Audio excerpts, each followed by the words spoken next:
Hi hello today special பார்த்தீங்கன்னா chicken biryani கிறிஸ்பியான chicken biryani தான் நீங்கள் பார்க்க போகிறீங்க. வாங்க வீடியோக்குள்ளே போகலாம். எண்ணெய் ஊற்றியாச்சு. அதில் பட்டை, கிராம்பு, ஏலக்காய், லவங்கம், முந்திரி பயிறு, பச்சை மிளகாய் எல்லாமே போட்டு வெங்காயத்தையும் போட்டு நல்லா கிண்டியாச்சு. அதுக்கப்புறம் பார்த்தீங்கன்னா தக்காளி போட்டு வதக்கிக்கலாம். வெங்காய தக்காளி வதங்கும் போதே பார்த்தீங்கன்னா மசாலா போட்டுக்கணும்.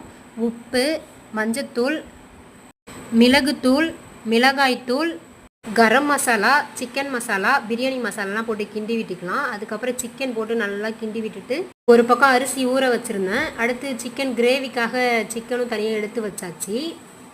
எக்கும் நல்லா வெந்து கொதிச்சு வந்துட்டாங்க. பிரியாணிக்காக சிக்கனை நல்லா போட்டு வச்சுருந்தோம். அதுவும் எண்ணெய் பிரிஞ்சு வந்துருச்சு.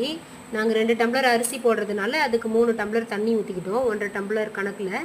அதுக்கப்புறம் அரிசியும் போட்டு கிண்டி விட்டாச்சு. நல்லா சாப்பாடு வெந்து வந்ததுக்கப்புறம் அதுக்கு மேலே பிரியாணி மசாலா கொஞ்சம் தூவி விட்டு, புதினா கொத்தமல்லி தூவி விட்டு, நெய்யும் மேலே இது பண்ணி விட்டு, எக்கை போட்டு நல்லா தம் பண்ணி எடுத்தாச்சு. செம்ம டேஸ்ட்டாக இருந்துச்சு. Result super. நீங்கள் செஞ்சு பார்த்துட்டு எப்படி இருக்குன்னு கமெண்ட்